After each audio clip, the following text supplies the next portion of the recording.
मम आराध्य गुरुदेव के चरणों में बारंबार नमोस्तु।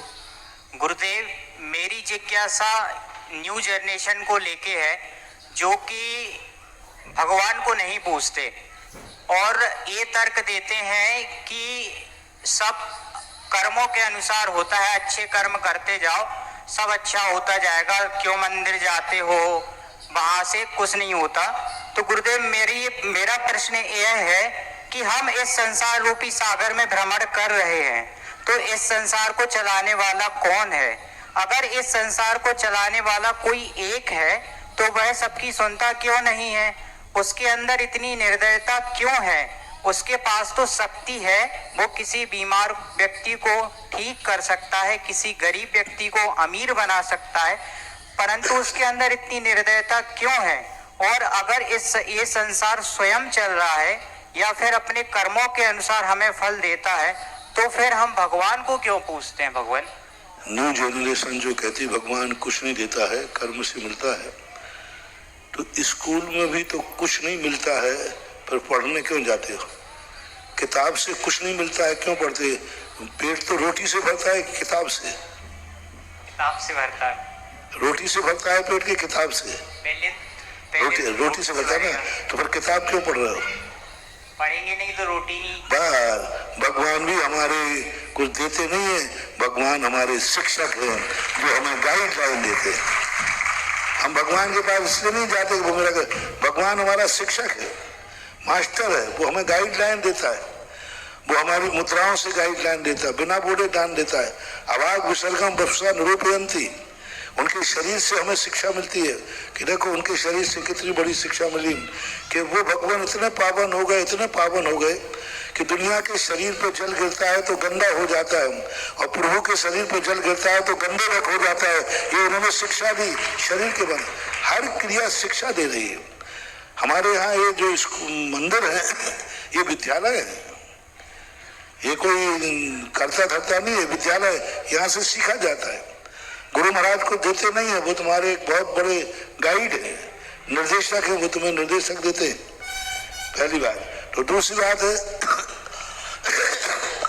जो भगवान को नहीं मानता ना, उसके समय जब वो बहुत समस्या में उलझ गया हो, कोई एग्जाम को फाइट कर रहा हो, उस समय उससे कह दिया जाए एक नारियल चढ़ा जा, बेड़ा पार हो जाएगा, वो बिना सोचे बेचारे नारियल लेके आ जाएगा। यानी व्यक्ति भगवान को तो मानने को तैयार है, मान रहा है, लेकिन उसकी समस्याओं का समाधान करे तो। दूसरी बात है, भगवान किसी से कुछ करता धरता नहीं है, ना वो सुखी करता है ना वो दुखी करता है। वो मार्ग तुम्हारे लिए गाइड कर रहा है कि ये कर्म करोगे, also miles stone also sign board.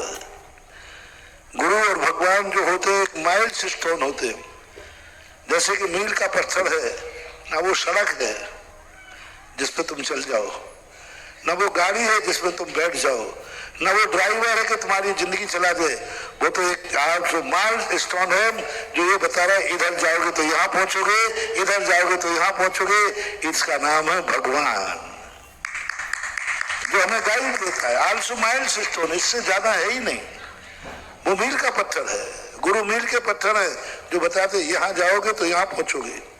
अब बोलो, अब निर्दयता और आरोप लगाओ, मील के पत्थर को, मील का पत्थर निर्दयी है या करुणावान है? करुणावान है। करुणावान है, क्योंकि वो दिशा दे रहा है, इधर दिशा दे रहा है। तो भगवान और गुरु, यही तो सबसे बड़ा भ्रामक हो गया। यदि भगवान को हम मील का पत्थर मान लेंगे तो ना हम भगवान को निर्दयी कहेंगे ना कुछ कहेंगे, उसकी गाइड के अनुसार चलो। दूसरी बात है, मान लो एक पॉइंट पर भगवान सबको कुछ करता धरता है, तो इतना निर्दयी हो गया, ये तुमने तो कह दिया, लेकिन कितने लोगों को सुखी कर रहा है ये थैंक्स और कह दो। कितने लोगों को? एक मोड़ के पास एक बोर्ड लगा हुआ था, सावधान मोड़ खतरनाक है। मेरे सामने वहां से 10-25 गाड़ी निकल गई सही कुशल से, मैं भी वही था। मुझे मोड़ ने कहा, बाबा जी देखो मेरे साथ कितना अन्याय हो रहा है। क्या लगा ये मोड़ खतरनाक है? महीने में साल भर में एक आध गाड़ी का एक्सीडेंट होता है और लाखों गाड़ी सकुशल निकाल रहे। सकुशल गाड़ी मेरी छाती पे से निकल रही, उस थैंक्स का एक भी बोर्ड नहीं है। साल भर में एक एक्सीडेंट हो गया, उसका बोर्ड लगा दिया, बोर्ड खतरनाक है।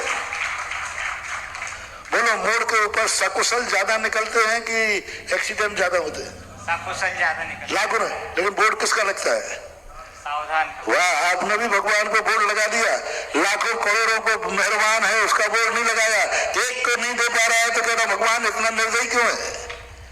तो ये दुनिया की नीति है कि एक एक्सीडेंट हो जाता है, मोड़ खतरनाक है, और सैकड़ों लाखों सकुशल निकल रहे हैं, उसके लिए कोई थैंक्स का बोर्ड नहीं लगा। तो हमें भी यही सोचना चाहिए कि गार्जियन जब हमें सुख देता है तब हम थैंक्स नहीं कह पाते, तब आभार नहीं मान पाते, तब ये नहीं कह पाते कि हे भगवान तू कितना उपकारी है। यदि मान लो है भी तो, कि सारी दुनिया को तूने जीने के लिए हवा बना दी, तो कितना उपकारी है कि सारी दुनिया को पीने के लिए पानी बरसा दिया, तो कितना उपकारी है कि सारी दुनिया को जमीन में से फसल उगा दी, तो कितना उपकारी है कि गर्मी में सूर्य का प्रकाश निकालता है।